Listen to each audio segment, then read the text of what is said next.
Assalamualaikum dan selamat petang semua. Hari ini kita akan masuk kepada modul yang keempat iaitu Agensi Pencegahan Rasuah dan Pemerkasaan Integriti. Dan dalam modul ini, anda semua akan diberi pengetahuan mengenai peranan SPRM sebagai agensi peneraju pencegahan rasuah dan juga mengenai agensi-agensi lain selain daripada SPRM yang berperanan melaksanakan usaha pencegahan rasuah, peningkatan integriti dan tata kelola. Kita akan mulakan dulu dengan SPRM iaitu Suruhanjaya Pencegahan Rasuah Malaysia.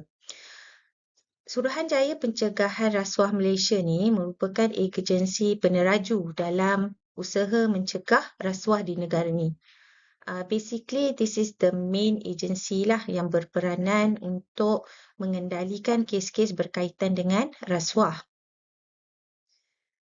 Dan jika kita lihat dalam slide ini, berikut adalah transformasi SPRM di mana semenjak tahun 1959, kes-kes rasuah ni telah diberi perhatian di negara kita. Dan pada tahun tersebut, unit pencegahan rasuah di Jabatan Perdana Menteri ditubuhkan. Terdapat juga agensi-agensi lain yang terlibat dalam usaha memerangi rasuah seperti Criminal Investigation Department, Special Crime PDRM dan juga bahagian pendakwaan Ministry of Justice yang menjalankan pendakwaan ke atas kes-kes rasuah. Pada permulaannya, unit pencegahan rasuah ni berperanan untuk melaksanakan program dan memberi kesedaran lah mengenai rasuah. Usaha dia adalah berfokus kepada supaya rasuah ni dapat dikurangkan lah. Walau bagaimanapun unit ni dia tidak mempunyai peranan yang besar dari segi penyiasatan dan juga pendakwaan. Jadi, kes-kes rasuah ini disiasat oleh Special Crime dan kemudian didakwa di bawah Ministry of Justice. Pada tahun 1967, agensi-agensi ini semua bergabung dan kemudian ditubuhkan di bawah Badan Pencegah Rasuah. Jadi ada agensi khususlah yang bertujuan untuk menangani rasuah. Dan BPR ni juga menjalankan semua usaha yang berkaitan dengan pencegahan rasuah. Kemudian pada tahun 1973, BPR ni ditukar nama kepada Biro Siasatan Negara. Pada ketika tu, Akta Biro Siasatan Negara 1973 telah ada dan disebabkan itu nama Badan Pencegah Rasuah ni ditukar kepada Biro Siasatan Negara. Tetapi pada tahun 1982, Biro Siasatan Negara ni dijenamakan semulalah sebagai Badan Pencegah Rasuah selepas Akta Badan Pencegah Rasuah 1982 diluluskan. Kemudian pada tahun 1997, Akta Pencegah Rasuah ni diperbarui dan masih mengekalkan nama BPR sehingga pada tahun 2009 di mana BPR sekali lagi dijenamakan semula sebagai SPRM. Dan pada tahun 2009 ini juga Akta Suruhanjaya Pencegahan Rasuah Malaysia diluluskan. Okay, terdapat 16 SPRM di seluruh negara lah dan terdapat 21 cawangan. Kesemua cawangan-cawangan ini memainkan peranan yang berkaitan dengan pencegahan rasuah. Dan SPRM ni dibantu oleh 5 badan pemantau bebas. Okay, kita akan tengok satu persatu apa peranan mereka. Okay, pertama adalah Lembaga Penasihat Pencegahan Rasuah. So, lembaga ni ditubuhkan melalui Seksyen 13 Akta SPRM 2009 tadi. Dan LPPR ni berperanan untuk menasihati SPRM mengenai dasar dan strategi serta meneliti cadangan SPRM untuk meningkatkan keberkesanannya. So basically kalau SPRM ni dia ada cadangan melalui kes-kes yang dikendalikan dan juga strategi dan sebagainya, maka Lembaga Penasihat Pencegahan Rasuah ni akan berperanan untuk berbincang, meneliti, menasihati dan memperakui lah cadangan yang diberikan oleh SPRM. Kemudian kita ada badan yang kedua lah, iaitu Jawatan Kuasa Khas Mengenai Rasuah. Jawatan kuasa ni ditubuhkan dalam Akta SPRM 2009 juga, bawah Seksyen 14. Ada 7 orang ahli di mana mereka terdiri daripada ahli Dewan Negara dan Dewan Rakyat.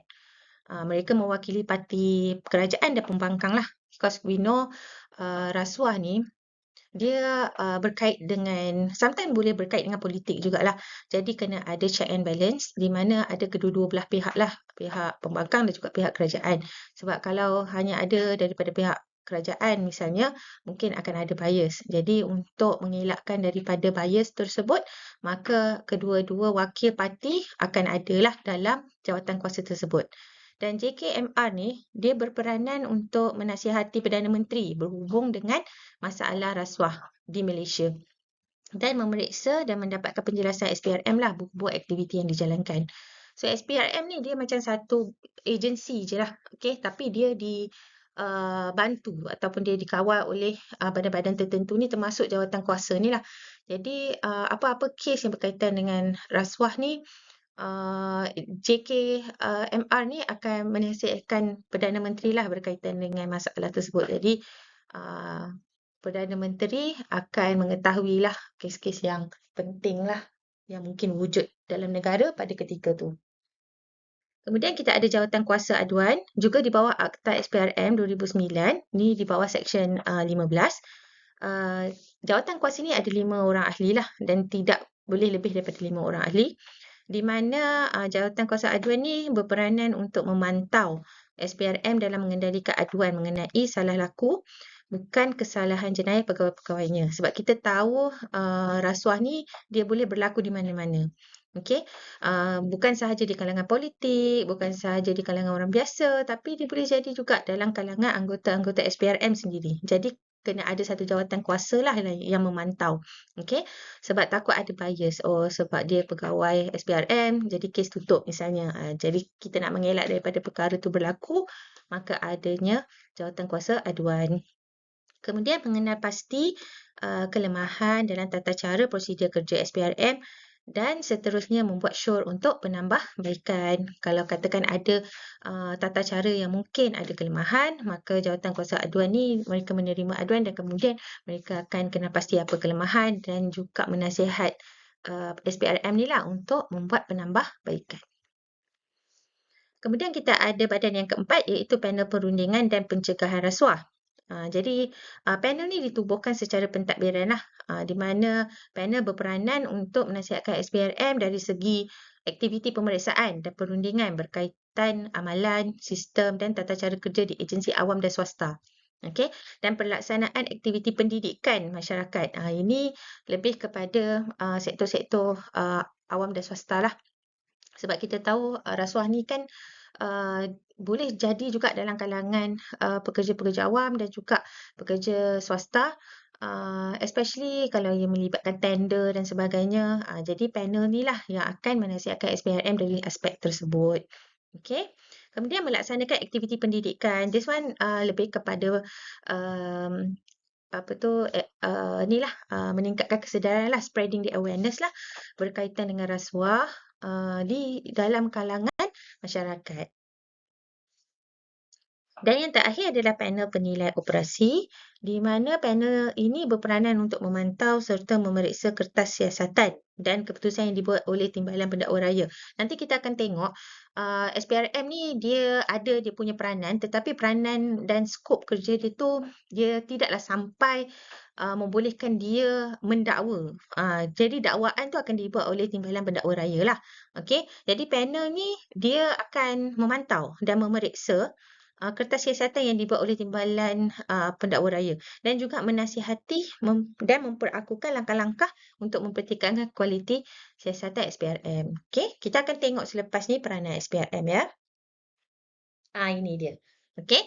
Jadi peranan SPRM pertama, SPRM akan menerima aduan mengenai kes rasuah dan salah guna kedudukan lah. Dan lepas SPRM menerima aduan tersebut, SPRM akan menjalankan siasatan. Okey.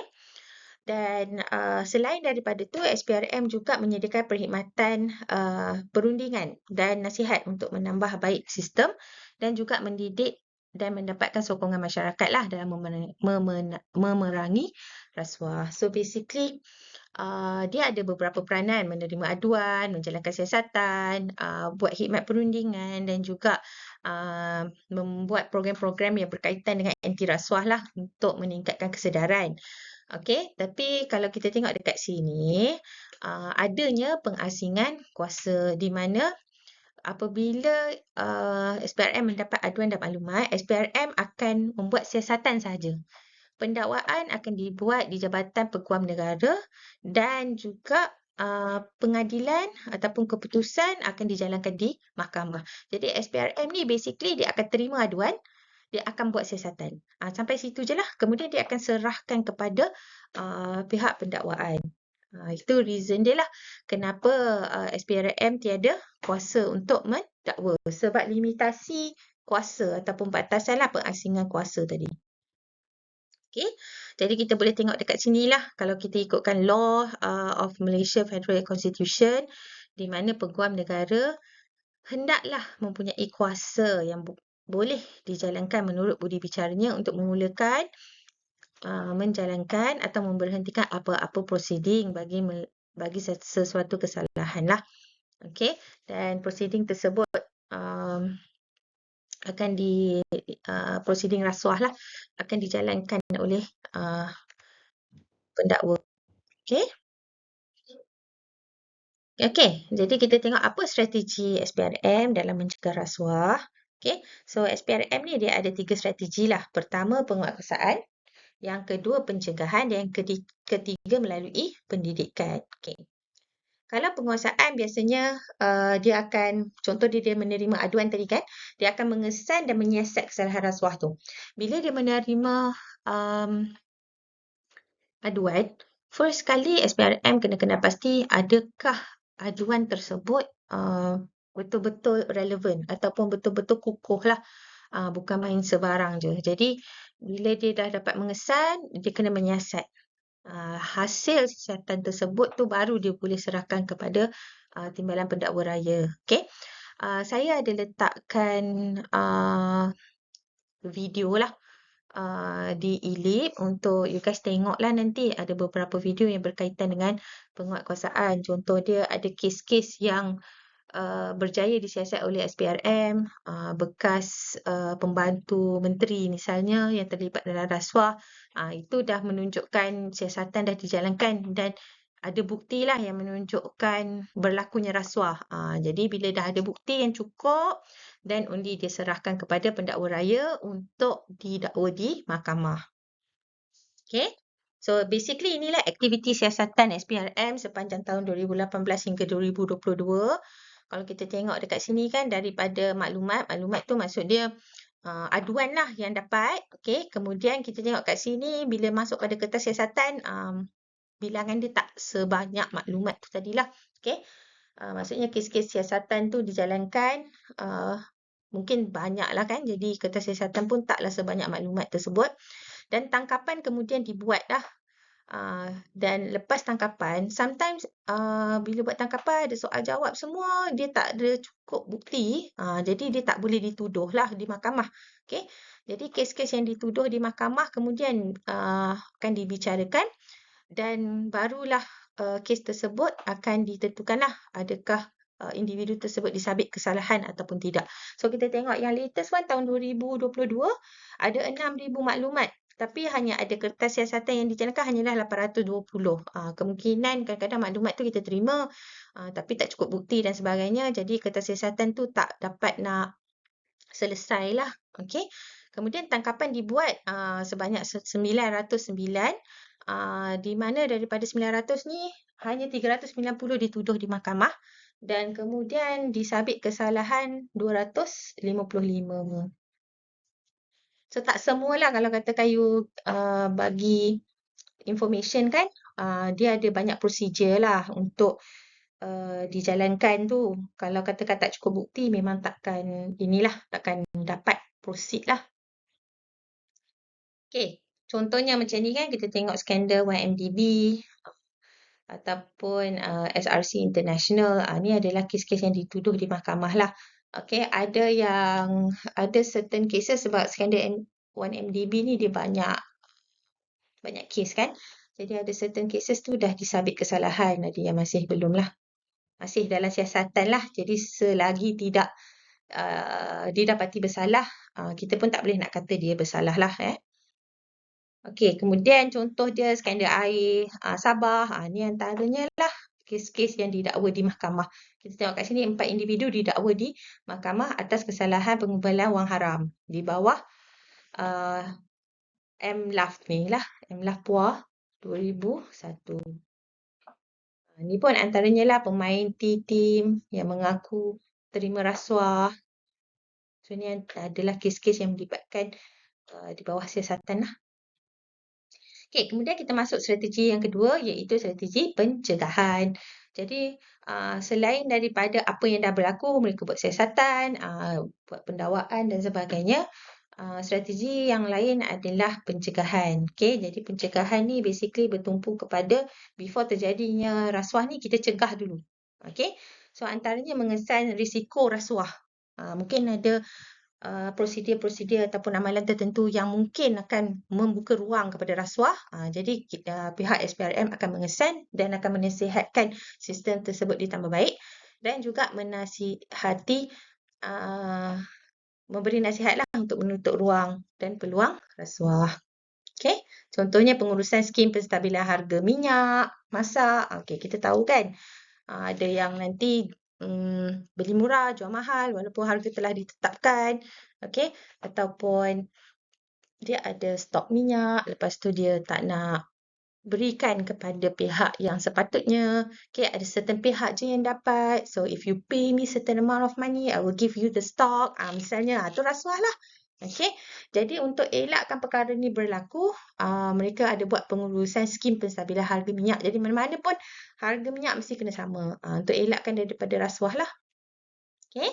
Kemudian memberi khidmat nasihat berhubung dengan sistem dan prosedur kerja ini antara contoh dia lah. Macam di Cameron Highland misalnya. Dan kemudian isu campur tangan individu berpengaruh dalam urusan perolehan di Kementerian Pertahanan Malaysia. So kita tahu kadang-kadang politician ni dia ada kuasa kan. Jadi dia boleh membuka ruang kepada rasuah. Jadi SPRM bertindak untuk menjalankan pencegahan lah. Okey, kemudian ada khidmat nasihat kepada Lembaga Kemajuan Ikan Malaysia berhubung pengagihan bantuan khas perumahan nelayan. Ini antara kesnya lah. Okay. And then the third strategy is pendidikan masyarakat. Ini kita bagi awareness, kita bagi pendidikan. Okay. So this course yang you ambil ni pun adalah salah satu daripada usaha kerajaan untuk memberi pendidikan kepada golongan muda. Okay. Supaya tidak ada berlakunya rasuah in future. Right? So kita tengok kat sini ada program-program yang dijalankan melalui ceramah, seminar, rundingan meja bulat, ada pameran. Ini antara usahanya lah. Ada juga hari anti rasuah antarabangsa iaitu pada 9 Disember. Basically rasuah ni ada di mana-mana lah seluruh dunia dan everyone knows yang rasuah ni memang boleh menghancurkan negara. Okay, jadi sebab tu adanya hari anti rasuah ni part of pendidikan lah. Spreading the awareness among society. Okey, kemudian ada Angkatan Mahasiswa Anti Rasuah di Institut Pengajian. Okey, ni antara usaha-usahanya lah. Dan juga kursus KIA ni lah. Seperti yang saya maklumkan sebentar tadi. Okey, so ini adalah buku yang berkaitan dengan anti rasuah. Okey, adalah diselitkan elemen-elemen anti rasuah yang untuk kanak-kanak sekolah. Okey. And then ada Wira Anti Rasuah. Ni promotion lah berkaitan dengan anti rasuah. Okey, kemudian ada kios. Ni pameran lah berkaitan dengan pameran. Kita ada letak dalam news, dekat Facebook, kat YouTube. Kalau dekat YouTube kan ada SPRM punya channel. Nanti you guys boleh tengok. Dia ada bagi maklumat lah dekat ni YouTube ni kan. Dia ada SPRM punya. Bolehlah try check. Okay, dan juga ini through radio streaming. Jadi adanya apa tu promotion lah melalui radio dan sebagainya. Ni antaranya lah ya. So, ini adalah agensi-agensi lain yang berperanan meningkatkan integriti dan pentadbiran tadbir urus lah. Okey. Sebab selain daripada SPRM, agensi-agensi ini juga membantulah untuk meningkatkan integriti. Okey. Okey, kita tengok yang pertama, Institut Integriti Malaysia atau nama pendek dia Integriti. So, integriti ni dia punya misi adalah untuk meningkatkan kapasiti dan kompetensi sektor awam. Dia berfokus kepada sektor awam lah. JLC dan corporate berkaitan dengan governance, integriti dan anti rasuah dan juga menyediakan penyelesaian kepada masalah governance, integriti dan anti rasuah di Malaysia. Ini untuk berfokus kepada companies lah, ya, dari segi sektor awam, JLC, bawah government lah. Sebab kita nak elakkan daripada penjawat-penjawat awam terlibat dalam rasuah. Sebab kita tahu macam government pun ada projek dan sebagainya kan. Jadi ada penjawat-penjawat awam kalau katakan tidak bertanggungjawab memang boleh terlibat dalam anti rasuah lah. Especially kalau yang melibatkan stok, yang melibatkan penggunaan duit dan sebagainya. Okay. Kemudian kita ada Suruhanjaya Integriti Agensi Penguatkuasaan, EAIC. So, EAIC ni dia adalah badan berkanun. Badan berkanun yang ditubuhkan bawah Akta Suruhanjaya Integriti Agensi Penguatkuasaan pada tahun 2009. So, dia berperanan menerima aduan salah laku daripada orang awam terhadap pegawai penguatkuasa atau agensi penguatkuasaan dan menyiasat serta mengadakan pendengaran berhubung dengan aduan yang diterima. So kadang-kadang kan orang awam ni macam kemungkinan lah ada certain penguatkuasa yang tidak bertanggungjawab, kemudian dia menganiaya orang awam ni lah kan. Jadi orang awam boleh memberi maklumat kepada aktiviti-aktiviti salah laku lah oleh penguatkuasa. Sebab bila penguatkuasa kan dia ada kuasa kan. Jadi kadang-kadang orang takut. Bila orang takut nanti dia boleh minta rasuah. Jadi Suruhanjaya Integriti ni dia bertujuan untuk mengawal tingkah laku tersebut. Okey, kemudian adanya agensi penguatkuasaan yang diselia. Inilah antara agensi-agensi yang diselia oleh EAIC. Okey, ada juga Jabatan Audit Negara Malaysia. Okey, Jabatan Audit ni dia melaksanakan audit lah dalam akaun untuk kerajaan persekutuan. Dia nak tengok lah kalau dekat akaun tu mungkin ada tak balance ke the account or something wrong with the account lah yang melibatkan rasuah lah. Okey, jadi audit ni dia nak memastikan yang pengurusan keuangan kerajaan especially dia mematuhi kehendak undang-undang, mendedahkan faktor yang tidak mendorong kepada kecekapan dan memberi pendapat sama ada penyata keuangan tersebut menunjukkan kenyataan yang benar dan mematuhi piawaian yang ditetapkan. Jadi through audit ni lah kadang-kadang kita dapat identify ada berlakunya rasuah dalam kalangan penjawat awam misalnya. Okay. Kemudian ada laporan Ketua Audit Negara. Laporan ni adalah untuk meningkatkan integriti lah dan ketelusan dalam pengurusan keuangan kerajaan. Okey.